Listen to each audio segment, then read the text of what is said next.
সিডনিতে নারী এশিয়ান কাপের দ্বিতীয় ম্যাচও বাংলাদেশ দলের লড়াইয়ে ফুটেছে স্বপ্ন আর সাহস। চীনের বিপক্ষে 2-0 হারের পর আজ উত্তর কোরিয়ার সঙ্গে ম্যাচে 5-0 গোলে হারলেও খেলোয়াড়দের মানসিকতা, সংগ্রাম ও উদ্যম মাঠে উপস্থিত প্রবাসী বাংলাদেশি সমর্থকদের হৃদয় ছুঁয়ে গেছে।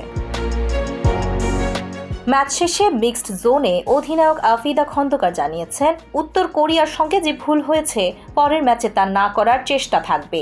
তিনি বলেন, উত্তর কোরিয়া বিশ্বের 9 নম্বর দল আর বাংলাদেশের লক্ষ্য ছিল তাদের বিপক্ষে ভালো ফুটবল উপহার দেওয়া এবং লড়াই করা, যা তারা করার চেষ্টা করেছেন।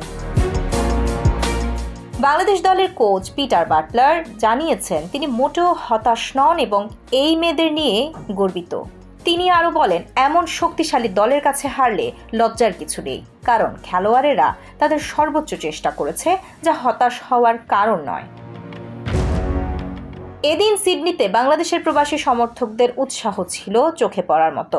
গ্যালারিতে সমর্থকরা প্লাকার্ডে লিখেছেন, আওয়ার গার্লস আওয়ার প্রাইড। আর এই সমর্থন খেলোয়াড়দের আরও শক্তি ও উদ্যম দিয়েছে। বাংলাদেশের মেয়েরা আন্তর্জাতিক মানের চ্যালেঞ্জের মুখোমুখি হয়ে যে দেশের প্রতিনিধিত্ব করছেন, এতেই তারা খুশি। বাংলাদেশের নারী ফুটবলারদের এই যাত্রা শুধু মাঠের ফুটবলে অংশগ্রহণ নয়, বরং দেশের লাল সবুজ পতাকা বহন করা ও অগণিত সমর্থকদের আশা আকাঙ্ক্ষার সঙ্গে লড়াই করার দারুণ এক প্রতিচ্ছবি। প্রতিটি ম্যাচই এখানে আফিদা, ঋতুপর্ণাদের নতুন করে শেখার সুযোগ করে দিচ্ছে। সব প্রতিপক্ষকেই তারা তাদের শক্তি ও সামর্থ্যের সেরাটা জানান দিতে পারছে। আগামী 9 মার্চের উজবেকিস্তান ম্যাচে বাংলাদেশের মেয়েদের গ্রুপ পর্ব শেষ লড়াই দেখার অপেক্ষা এখন সকলের।